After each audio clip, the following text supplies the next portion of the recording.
Hello, Tusha Tribe, TIA Marketplace. This is your one, your only, your favorite, Rita Movinda. And as you guys know, with our Ladies Lounge, we are definitely all about safe space for women to be able to learn about yourself, right? We are living in these cultures where we have these problems, but we're not allowed to talk about these problems, right? And same for men, right? Our TIA Gentleman's Den, it's for y'all. It's a safe space for y'all to go and learn all things and issues about men, right? And because we're in these cultures where men don't want to talk about women and women don't want to talk about it, I've just separated it for y'all to make it easier. Now, today, this lovely lady to my left, Karen Smith, trained, licensed psychotherapist. Y'all heard that? We got professionals for y'all, all right? So what I want Karen to talk to y'all, and this is both for the men and the women, because guess what? Stress affects all of us, right? And the key to dealing with stress is how do you manage it? How do you cope with it? And all of that, right? And yes, we can always turn to the Lord. We can always read the Bible. We can read whatever your books are, the Quran, the whatever it might be. However, there's so many other things that we can do in our own time, that we can do at our own pace, and we can do it how it makes us feel better. So without further ado, let me introduce Karen to you guys. Karen. Hello. Tell the good people about yourself. What's up, everybody? My name is Karen. I am a licensed clinical therapist. I have a virtual online therapy practice called Infinity 8 LLC. I also have a mental health consulting firm here in Kenya, and that's also called Infinity 8 Limited. So I am African American. I am from America. I am from a city called New Orleans, and that is in Louisiana. Lil Wayne. Yes. Lil Wayne's hometown. Yes. Yeah, so I like what you're saying. I like what you're doing. You're talking about stress and women and stress, and I think this is such an important subject, right? Yep. And so before I talk about how to alleviate the stress, I want to talk a little bit about how do we develop stress. Ooh, right? I didn't even think about that. Yeah. See, that's why you need professionals. Yeah, right. Tell 'em, yeah, and tell so 'em. one of the ways that we develop stress, we don't realize how much we suppress our feelings. Okay, Yeah, and so I noticed even living here in Kenya, we I love the Kenyans, right? They're very laid back. It's like it's okay. Yeah. Sorry. Ni sawa, it's okay. Yeah, it's okay. Right. Yeah. But sometimes it's not okay. And when we respond in that manner, what we're doing is we're suppressing our feelings. Okay. We're taking those feelings and we're pushing it to the side because we don't like conflict. Right. So if I say it's not okay, if I express how I really feel, then that means I will have to engage in conflict, and I don't want to engage in conflict, right?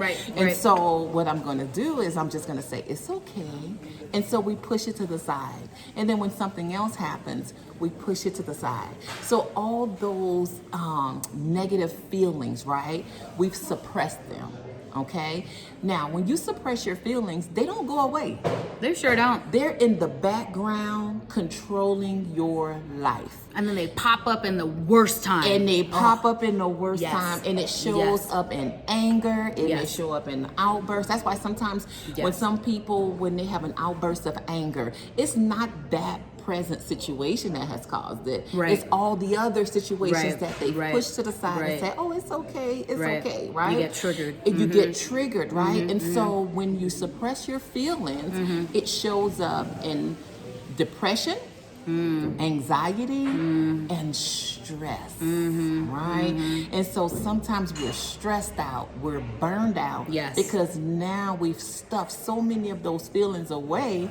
Now we don't have anywhere to place them. Right. So now I'm burned out. Right. Okay. So the first thing that you want to do, and you want to get into the habit of doing, is being able to communicate your feelings without feeling like you're about to engage in conflict.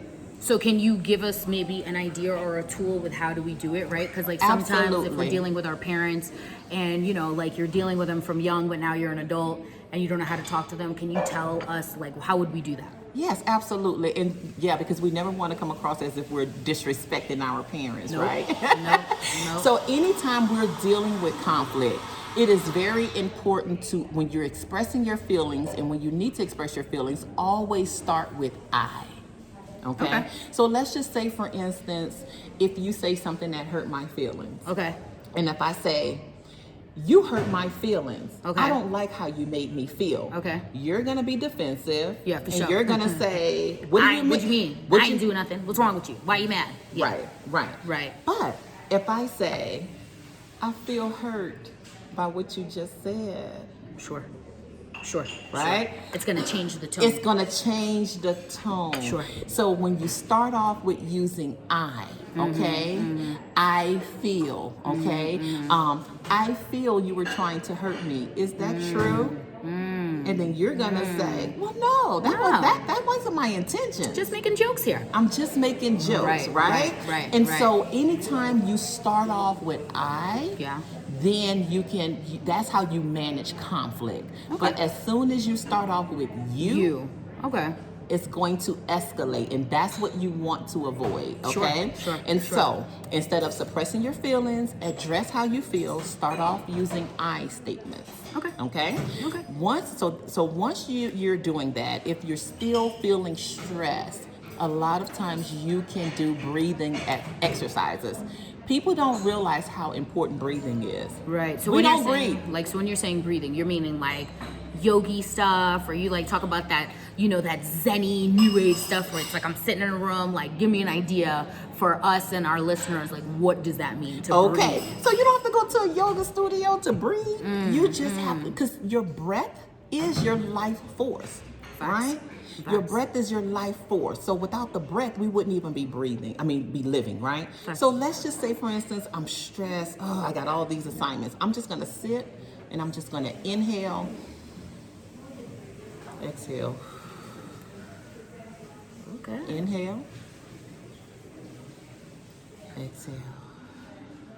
Do it again. Inhale, exhale. Last time. Inhale, exhale. How does that feel? You feel more settled. You feel settled. Yeah, you and feel you're more settled. able to ground yourself. Just by breathing. Okay. Yeah, I like that. That is a simple breathing exercise. And then you could do this like anywhere, right? Like if I was in the shower and I was just like, okay, let me just do this. I can just close my eyes in the shower and I can do this same thing, right? Yes. Okay. Or you can sit in a restaurant and just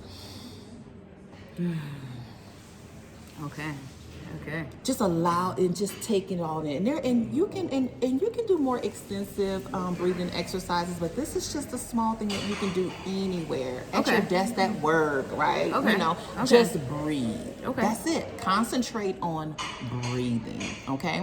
Another thing that we can do is also don't stop neglecting yourself. Engage in self-care. So that is like super popular now, like Yes. self-love, self-care, right? And I think sometimes for us, like I know I'm definitely one of those where I'm like, well, what does it mean? Like I love myself. I'm like, I do stuff for myself. But what exactly are you saying that we could do that's self-care? What's that mean? That's specific to the individual, right? So self-care for me would be sitting in my living room, Netflixing and chilling all day. Watching TV. So just like basically anything just that you enjoy, anything that you enjoy doing, and anything that relaxes you, that's self-care. So like a massage. If you love massages, if you love taking a long walk in a park, going into nature, reading a book, I don't care if it's just relaxing in your bed and just sleeping all day. What about drinking? That is self-care, Because we got a lot of folks who cope and deal with stress with drinking, right? Drinking, smoking cigarettes, smoking other things. So like, is that self-care or is that self-destructive? Well, that could be very self-destructive, right? Because anytime you need a substance to cope, it's never good. Facts. Okay?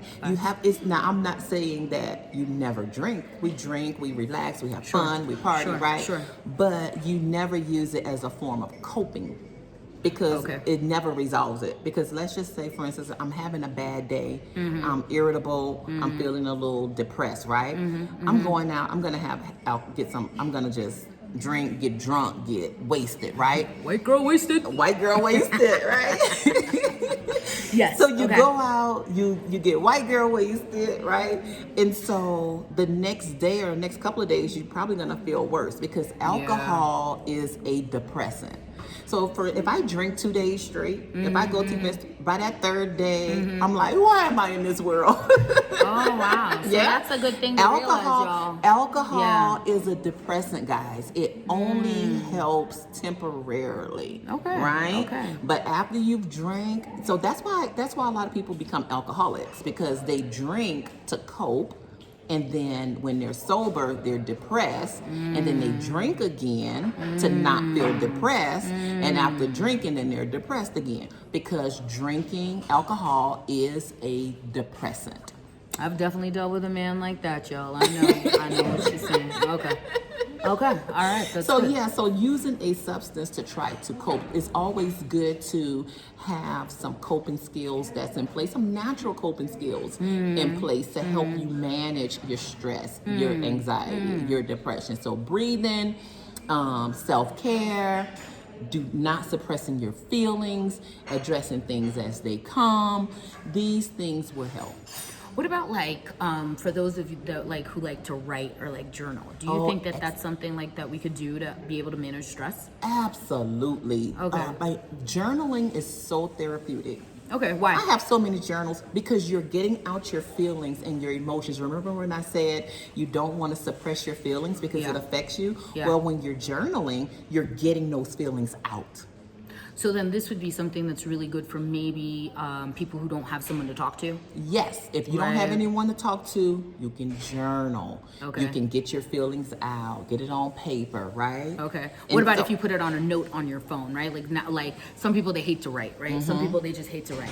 So what if I was to I don't know, give myself a voice note, or maybe if I was just on my phone in the notes, do you think that would work, or does that make it less effective? No, it will work because it's about getting the feelings out. Okay. And I'm gonna tell you another thing. You spoke of journaling.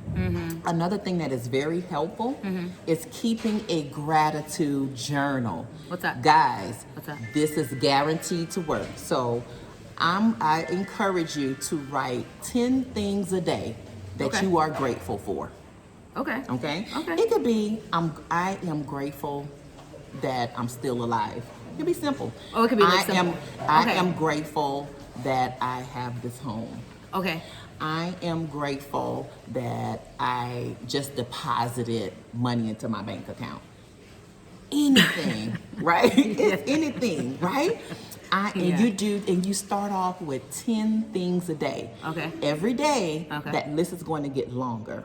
You are going to feel your energy shifting because what you're doing is you're not focusing on what you don't have, which causes the stress. Right. Now you're focusing on what you do have.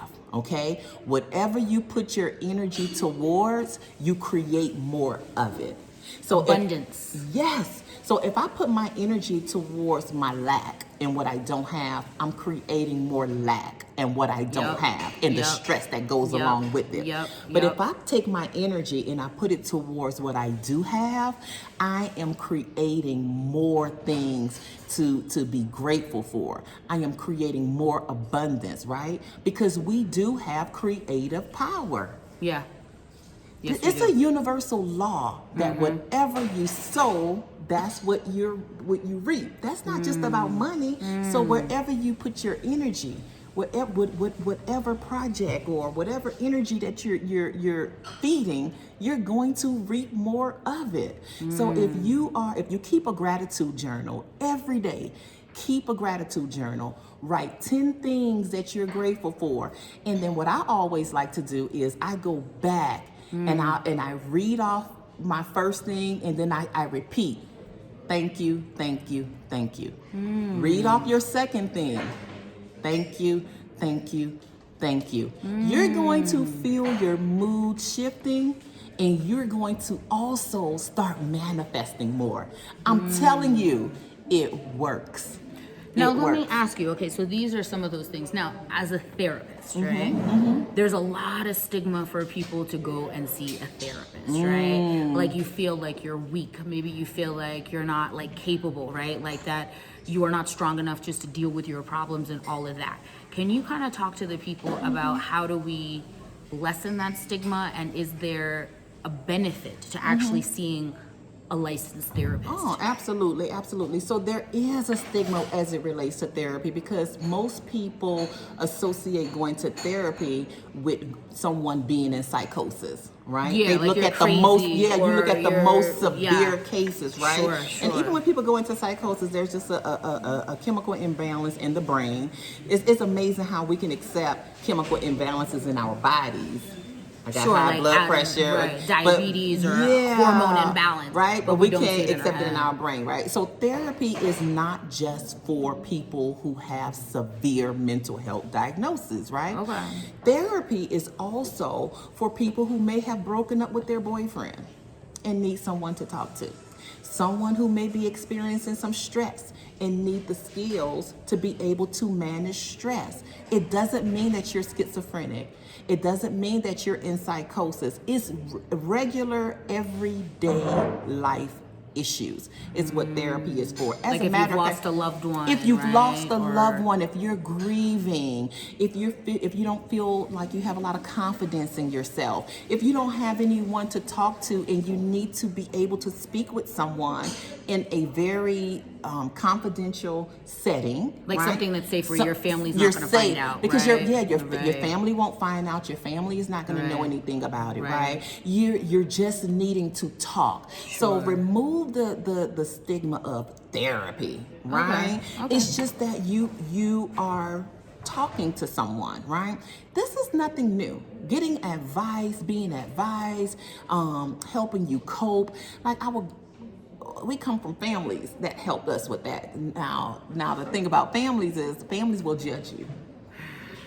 If a family member give you advice or advise you to do something and you don't do it, they're gonna judge Everybody you. gonna find out. And everybody's gonna know about it, right? Oh, she didn't listen. That's why she's like this. This is what's wrong with her. Yes, So it's like a nice yes. safe space. Like basically, it's a paid best friend It is who can't say anything. It's a paid best friend who cannot say anything. And I like that. confidentiality is so important, Sure, right? sure, And so, although, Kenya doesn't have a regulatory body per se, but I'm licensed in the States. Okay. So I am not only personally am I bound by keeping things confidential, confidential and but I'm maintaining also that. qualified by the states, right? By Right, America. I cannot right. share people's information, and I don't want to Right, because right. it's important that people have a safe space Sure. to share, Sure, right? sure. And so therapy, some people say, well, I just want to get life coaching, which there is a difference between therapy and life coaching, Yeah, right? because you know what? We see that a lot So, here. yeah, Where we have so- like I'm a life coach, but it's like, Yeah. what is that? Tell the people what the difference so is. a life coach helps you where you are and help you to develop plans for the future. Okay? So it's like, I want to grow my business. Okay, where are you in your business? This is how we can get you to the future, right? Okay. I have low self-esteem. Why do you have low self-esteem or self-esteem? Okay, these are some things you can do to improve your self-esteem, right? Got it. Therapy is going to help you figure out how you got there in the first place Okay. and heal you From so that past you stuff. right. So that you can move forward. So you can move forward and not keep repeating the behavior. Got it. So sometimes you may need therapy Right. so that you can break the pattern. Okay? And now how to move forward look different. Some people Okay. need therapy, but they go for life coaching and they still don't get the help that they need. Right, because you're doing the wrong thing. Because they're doing the wrong thing. Sure. So I do both. Okay. So for my clients who need therapy, I'm going to give you therapy. And as we progress, now you may need coaching. That makes sense. Okay? That Because makes a sense. therapist uses life coaching as a form of intervention. Okay? Therapy uses Life coaching, right? as It's prevention. one. Got It's it. right. It's like an intervention that we use. Okay, Got it. now I'm coaching my client. At first, I had to use these other interventions, EMDR, cognitive behavior, but now I'm just going to coach. Now my clients just need coaching. Now you just threw in a little acronym that I don't know. Okay, so I work with clients who also have experienced trauma.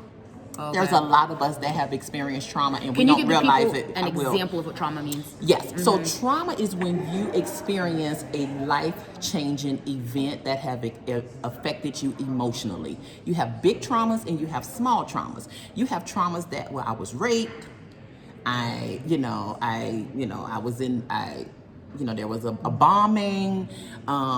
It could be these huge things, right? Yeah. PTSD, I went to war. You got like cancer and now you're sick and you don't know what to deal with, right? Like your parent just died and it's like your closest parent or something like that, right? Okay. But then we also have traumas where you may have had a very strict parent that have conditioned you to be very critical of yourself. And so as you grow up, every time someone is critical, it reminds you of that parent and you're triggered. And it gets worse over and over and over again. Because you're not dealing with the feelings. Because you're not dealing with the feelings and you're not dealing with the initial event. So I use bilateral stimulation, which is EMDR. So let me tell you, EMDR stands for eye movement reprocessing desensitization. I know that's a long thing.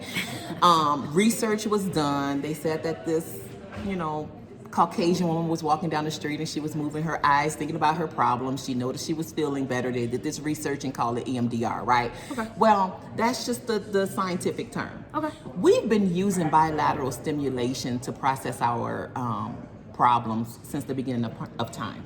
Okay. African people, okay? Okay. When we have funerals, what do? We dance. It's dancing. Dancing is bilateral stimulation. Right, left, right, left. When you think about your problems and you start processing, because what you're doing is you're taking the pain out of your body that you're carrying it and you're processing it over to your left brain. So now you can look at your past events as a memory instead of feeling the excruciating pain over and over again. So when someone criticizes me, I'm feeling the same pain that how my mom used to criticize me, right? And it's all built up. Well, EMDR and me using bilateral stimulation, I will help you to process that pain so that you won't keep reliving the pain over and over and over again. Pain is carried in our bodies. Yeah. Trauma is carried in our bodies. Yeah. If you, for instance, think about the worst thing that have ever happened to you. You don't have to tell us what it is. Just think about it. Okay. The worst thing that has ever happened that just plays in your mind. Do you have it? Yeah, I don't, I feel like I'm one of those who's pretty good with moving things along because I deal with stuff, but yes, I don't. We've all had horrible things happen. Yes, okay. All right. So think about your horrible thing. Okay. Do you feel it anywhere? In my shoulders. In your shoulders. In my neck. In your neck. And so if I were to grade you on a scale of 0 to 10, 10 being highly severe, how severe is that? How disturbed are you by that? Like a 5 or 6. You're a 5. Okay. That's, you can open your eyes. Okay. That's unprocessed trauma. Oh, okay. It's all here. Because you're still carrying it. You're carrying it in your body. And so EMDR will help you to process so you can get it. So now, after EMDR, if I were to ask you, okay, where do you feel it? You would say, I don't feel it. That's cool. Okay. Yeah, that's really cool. Right. And so really cool. that I specialize in helping people, to process their pain, their trauma, and that sort of thing. Wow. She said, "Wow." No, I think that's so cool, right? Because I was a psych major in undergrad, but then obviously I went to law school, so I didn't do it again. But it's nice to be able to speak to a licensed professional, right? Absolutely. Because it's one thing when you're out here just kind of talking, you read stuff, but it's very different when you're speaking to somebody who is trained in it, practices it. Sees it in their clients and really reinforces all of that. So that's very exciting. So I'm gonna call you Karen because I know you. Yeah, please. But that's who let I the am. people know where they can find you, right? Because she's great. Like I've met her when she's moved to Kenya, and she's great. And if feel like, let's say some of the other coping mechanisms that she had mentioned before, right? Like journaling, having a gratitude, meditating, just doing something that's self-care and self-love. But right, like let's say all of that's not working, and you know we live in our houses where we're dealing with a lot of cultural constraints, right? And what obviously our licensed therapist is telling us is, guess what? There's someone who's a safe space that you can go and speak to, right? Yes. And you take on Kenyan clients as well. Absolutely, yes, I do have Fantastic. my practice is also Fantastic. registered here in Kenya.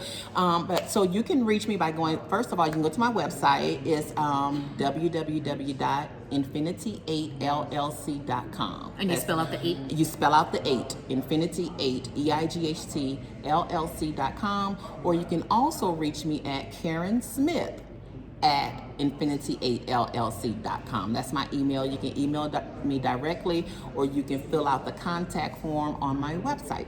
And I do see clients. I have clients internationally. That's fantastic. Yes, I love this. So y'all, guess what?